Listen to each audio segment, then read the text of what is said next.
Hi, this is Dan from Whisk, the kitchen store in Cary, North Carolina, where we offer quality kitchenware, cooking classes, and culinary inspiration. Today I'm going to talk about French press coffee. And why French press? People think that it's very complicated, and actually it's not. It's easy. It's super simple. So I'm going to show you how to do it. Takes about 4 to 5 minutes maximum, and then you end up with a great cup of coffee.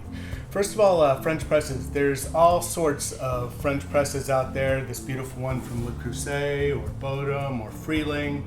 They basically, the componentry is the same, but there's different materials. Glass, which is beautiful, but maybe won't keep your coffee as hot as long, or stainless steel, which will keep your coffee hot a lot longer. And then, they come in all shapes and sizes, all different materials. So why this method? Well, traditional coffee makers, the filter absorbs a lot of the natural oils of the coffee, and that's really where the flavor is. And so we don't want to do that. In the French press method, we allow the coffee to bloom and a lot of the flavors, a lot of the natural flavors to come out. So how do we do it? First thing we do is we take a coffee scoop and we take some coffee, and it's typically, this is about an 8-cup French press, so I'm going to do 4 of these scoops. They're about 2 tablespoons each, and it really varies according to the coffee, according to your preferences. So this is just kind of a general rule of thumb, but you have to adjust it to your taste. So once I put the coffee in, I've actually already heated some water up in this kettle, and I'm going to pour a little bit of the water into the coffee. And what I'm doing, I'm going to pour just about that much, and then I'm going to take a whisk and I'm going to stir that around. And what I'm doing is I'm allowing the coffee to bloom. I'm allowing all that natural flavor to come out, those natural essences. Then I'm going to fill the French press up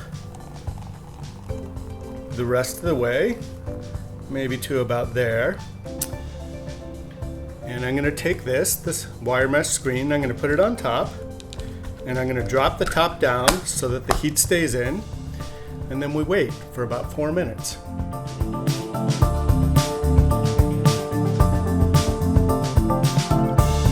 Alright, well, I've steeped this coffee about 4 minutes, and 4 minutes is just a good middle of the road number.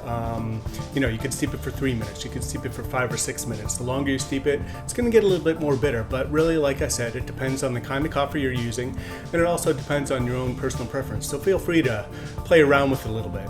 Alright, so 4 minutes into it, the coffee's been steeping, these grounds are floating around, they're all throughout the coffee, imparting maximum flavor. Now what I'm going to do is I'm going to take this plunger and I'm going to plunge it down, and that wire mesh screen, which was extremely fine, that's going to catch all of the coffee grounds and push them to the bottom. So as I push down, all of those coffee grounds are now on the bottom, and then all we have is beautiful coffee on top. And you don't need to worry about when you pour it, because none of those grounds are going to come in your cup. So who's ready for a cup of coffee?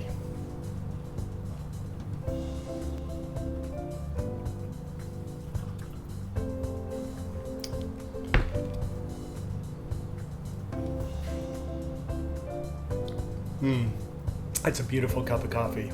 Thanks so much for joining us. Once again, I'm Dan, the owner of Whisk in Cary, North Carolina. We'll see you next time.